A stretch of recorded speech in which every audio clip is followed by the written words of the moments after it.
నూతన ప్రభుత్వం వచ్చిన తర్వాత సీఎం నారా చంద్రబాబు నాయుడు ఇచ్చిన మాట నిలబెట్టుకున్నారని బీజేపీ నాయకులు మద్దుల రాము, గంటా త్రిమూర్తులు అన్నారు. భీమవరం నియోజకవర్గం ఎమ్మెల్యే పులపర్తి రామాంజనేయులు ఆదేశాల మేరకు భీమవరం పట్టణం 14, 18, 1, 2, 3 వార్డుల్లో టీడీపీ, జనసేన, బీజేపీ నాయకులు మద్దుల రాము, గంటా త్రిమూర్తులు ఆధ్వర్యంలో పెన్షన్ కార్యక్రమం ఇంటింటికి వెళ్లి అందజేశారు. ఈ సందర్భంగా 18వ వార్డులో CM Chandrababu, deputy CM Pawan Kalyan, MLA అంజిబాబుకు పెన్షన్దారుల సమక్షంలో భీమవరపు పెద్దిరాజు, హైమావతి ఆధ్వర్యంలో ఆనంద ఉత్సవాల మధ్య పాలాభిషేకం నిర్వహించారు. మరి ఇది ఒక పండగ వాతావరణం కింద యావక ఆంధ్ర రాష్ట్రం అంతా కూడా కలకలలాడుతూ ఉన్నారు. ఏదైతే మరి 1982లో స్వర్గీయ నందమూరి తారక రామారావు గారు పార్టీ పెట్టాక పేదవాడికి కూడు గూడు గుడ్డ అనే నినాదంతో తెలుగుదేశం పార్టీ పెడుతున్నాను. ప్రతి ఇంటిలో కూడా నేను ప్రతి బిడ్డ కింద నేను సర్వీస్ చేస్తానని చెప్పి మరి నా స్వర్గీయ నందమూరి తారక రామారావు గారు చెప్పడం జరిగింది.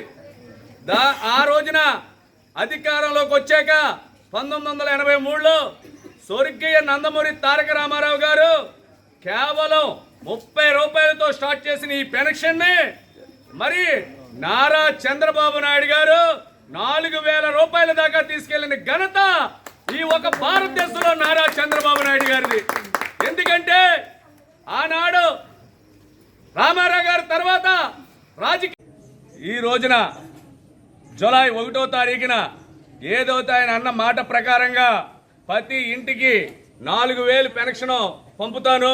అలాగే ఏప్రిల్, మే, జూన్ కలిపి ఆయన ముఖ్యమంత్రి అవ్వక ముందు కూడా 1000 రూపాయలు పెంచి 7000 రూపాయలు ప్రతి అవ్వకి, తాతకి, అమ్మకి అందరికీ ఇస్తూ, అలాగే వికలాంగుల పెన్షన్ కూడా ఏదైతే 3000 రూపాయలు ఉండేది మరి ఇవాళ 3 9000, 6000 చేసి వికలాంగులకి 15000 వికలాంగులకి, అలాగే ప్రతి ఇంటికి కూడా పంపిన ఘనత నారా చంద్రబాబు నాయుడు గారిది.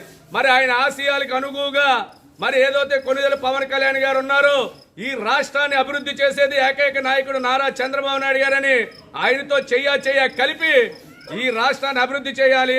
ప్రతి అక్కకి, చెల్లికి, తల్లికి, తమ్ముడికి, అన్నకి తోడుగా ఉండాలంటే చంద్రబాబు నాయుడు గారితోనే ప్రయాణించాలని చెప్పి అంకితమైన భావంతో నమ్మి ఇవాళ నారా చంద్రబాబు నాయుడు గారు, పవన్ కళ్యాణ్ గారు ప్రతి ఇంట్లో కూడా స్థిరస్థాయిగా నిలిచిపోయే విధంగా మరి ఈ రోజున ప్రతి ఇంటికి కూడా ఒక పెద్ద కొడుకుగా, పెద్ద అల్లుడిగా, అలాగే ప్రతి బిడ్డగా కూడా మరి ఆయన నిలిచిపోయారంటే ఇవాళ ప్రతి ఇంటికి కూడా చరిత్రలో నారా చంద్రబాబు నాయుడు గారు, పవన్ కళ్యాణ్ గారు ఉంటారు.